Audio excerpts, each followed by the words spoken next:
I would like to have Nikhil, my partner from the exponential science here. He will also provide some remarks. He will give a talk later, and you will chair this afternoon session. So thank you once again, to our friends from Vara. Yesterday we had a chance to, host Matthew White here. He delivered a presentation, a welcome address.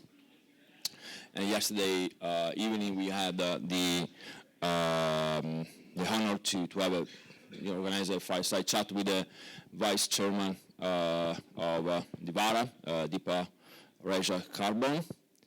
And I would like to thank also Francesco for how you yesterday managed the ceremony. And of course my colleague Vinit Shah. Vinit, thank you very much. You are my local co-organizer, so without you, this was not so much for your help over the last months. This is very, very, very much appreciated. So thank you very much also to my team at the Exponential Science Foundation.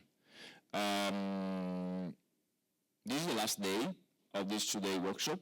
Yesterday we basically were talking more about stablecoins, CBDCs, cross-border payments. Some takeaways. So we had Amit Gupta, a legal practitioner at the Supreme Court of India and India Institute of Technology. He said India is the biggest country in terms of population. It's the number one in terms of crypto adoption as well. And at the same point, crypto could have been banned there altogether. It's because lawmakers think that there are only two use cases of blockchain: money laundering and terrorism funding. We need to be really loud to change this. It's a very bold statement. And I'm very glad that he made this statement here at this event. We had the fantastic panel on stablecoin and security tokens. So Patrick Hansen, Senior Director and Policy for Circle, say not all stablecoins are created equal. What's the future of stablecoins? They may be treated as protocols for money in a few years. Peter Goodrich, a member of Secretariat of the Financial Stability Board, say the question, do you think that Bitcoin is a highly quality asset for a stablecoin reserve? Because there are some companies working on this at the moment to create a stablecoin on the top of Bitcoin. His answers were basically very, very clear. He completely disagreed. So he said no, any stablecoin on the top of Bitcoin will not be a stablecoin. And we will not treat this as a stablecoin according to the FCB framework. Then we had the pleasure to have also in the panel Dimitrios Psarakis, co-founder of Valuers and a former European Parliament economic specialist. And he gave a quite interesting definition of stablecoin. He says simply that it's essentially a liability over a liability. And this was kind of, from an economic point of view, interesting to understand how things are bundled together in terms of asset classes. This is something that we have seen, since the 80s, maybe 70s, with the derivatives and derivatives of derivatives. And we know how this ended up in 2009. Marco Di Maggio, professor of finance at Imperial College Business School. On the same panel, had a question, what's the future of securities? He said we started at, and it's also interesting analysis from Marco Di Maggio. He said we started at a high risk, high return in the so-called, I would say, mean variance framework at Markowitz, so to say. And now with players like BlackRock, we are lowering the risk and lowering the return. Probably, he say, I think the future is somewhere in the middle. And probably is also right. So we had the pleasure also to have the paper presentation from the young researchers and academics. There was Walter Hernandez, for example, from Exponential Science Foundation, the LT Science Foundation, and the UCL. So he presented the effort of transparency on stablecoin liquidity during the collapse of the Silicon Valley Bank. And they look at also the contrarian effect of the transparency has played in stablecoin during the Silicon Valley Bank collapse. A scenario of no questions asks where information asymmetries and sensitivity play a role, asymmetry and sensitivity play a role at the time of redemption of adaptive instruments, such as a stablecoin. Then we have some interdisciplinary work taking statistical physics and applying it to analyze the Bitcoin blockchain, finding that disorder patterns in the blockchain network precede panic selling. So there is a correlation, kind of granger causality we were showing yesterday between the network characteristics of the Bitcoin and the price dynamics. Fantastic cross-border payments yesterday with Marcus Stretcher. We heard from Salvador Perez Galindo from Visa and his colleague at Visa, the evolution of digital money and CBDC, and work underway in the space, including the lively debate with the debate between M-Pesa and CBDC.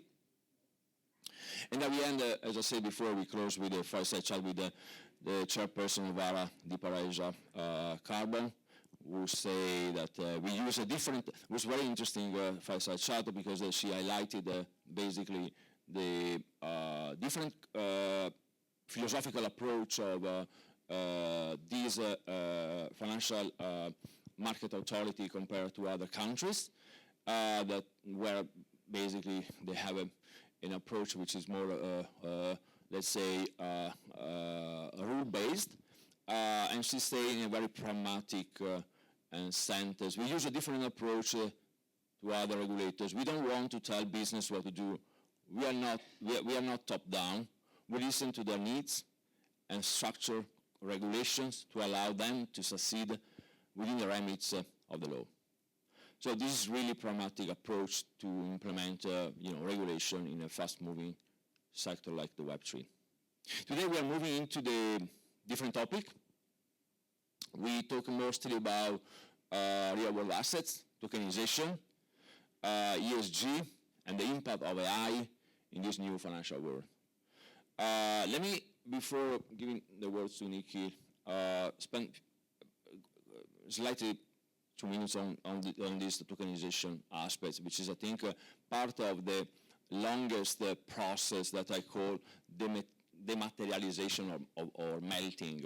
So let's say that, blockchain somehow, or the Web3 technology somehow accelerate a process that was already there since decades, which is basically the process that, of transforming illiquid assets into liquid assets.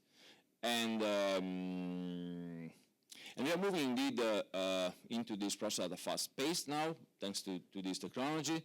I call a melting process, which is basically the process, physical process to transform, in solid into liquid state a component.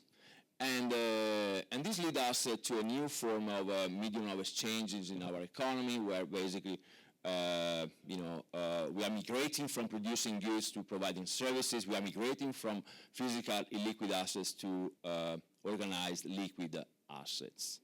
And the melting process, together with the fractionalization, as I said before, is not new. So ETF, real estate investment, trust, mutual funds are all classic finance, let's say, products or vehicles that enable the fractionalizations. The key limitation of traditional fractionalization, indeed, is that the impact can only be seen in public markets, which are already fairly efficient and high-tech, but not in private markets that require manual intervention. They're slow, opaque, and there are a lot of high overhead. So, and here the markets can be very diverse.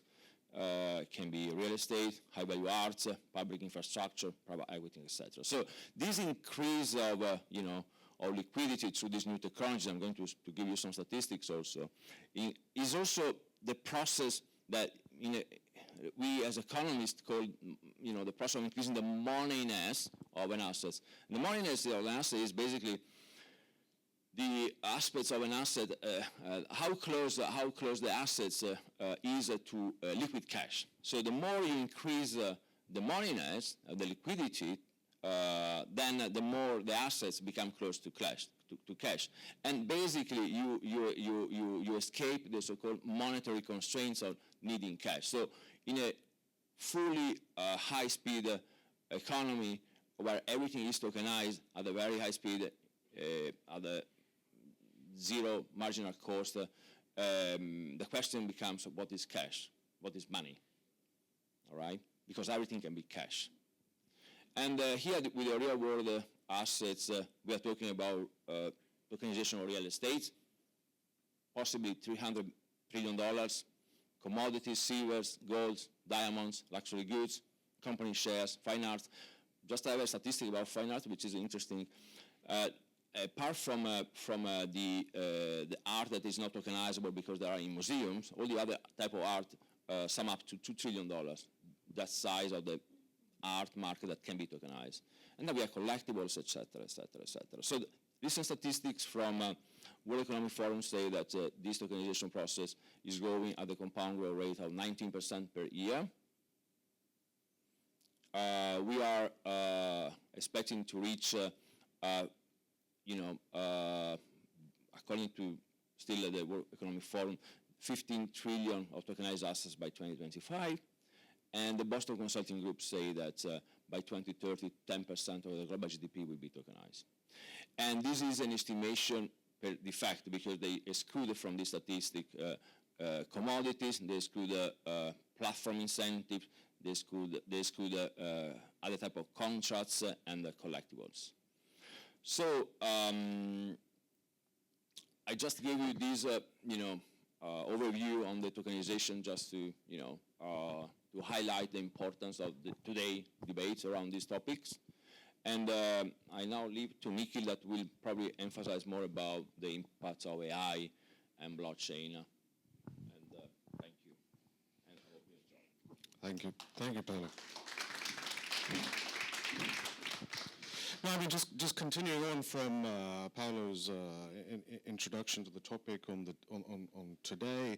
I mean, we're building on the momentum of what came yesterday, and indeed, we are going to be looking a little bit at the convergence of technologies today, particularly blockchain with other transformative technologies like artificial intelligence, the Internet of Things, quantum computing, and 5G, and particularly given the focus of this conference in financial services.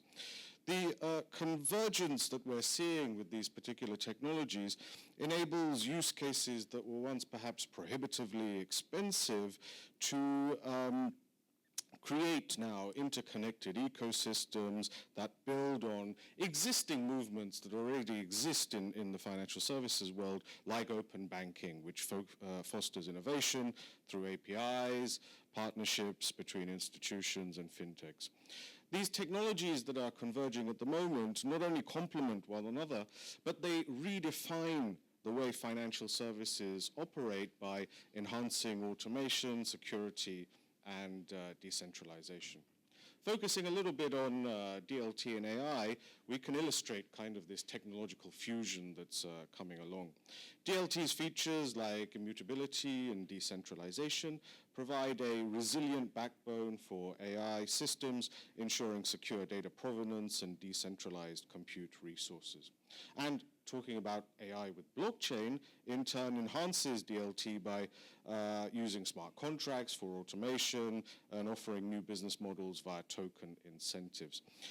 We see many organizations integrating AI into kind of legal frameworks, translating contracts into smart contracts, whilst also ensuring regulatory compliance. And this interplay that we see, again, with blockchain and AI also extends to IoT, for example, where when IoT-enabled devices are utilized alongside artificial intelligence and linked with blockchain itself, can facilitate the tokenization of real-world assets, automate processes like insurance claims as well through smart contracts. But we must be mindful that this convergence of technologies that is coming also brings policy challenges along with it. Privacy, security, and systemic risks are critical concerns as interconnected systems increase vulnerability to disruptions.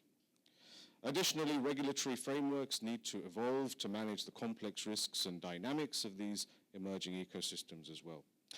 AI plays a crucial role in regulatory innovation, helping institutions, which you may be surprised that, for example, the FCA and the Banque de France are already deploying these internally for the use of improving their own ways that they regulate in the market. For example, the Banque de France is detecting fraud, assessing market trends, and using technology now, artificial intelligence, to proactively shape their regulatory responses. Despite the challenges, though, this convergence offers substantial opportunities for the future of financial services and indeed to transform the industry in unprecedented ways. And I think that fits nicely with our next talk that will be featuring on cryptocurrencies, AI, and regulation. So, Francisco,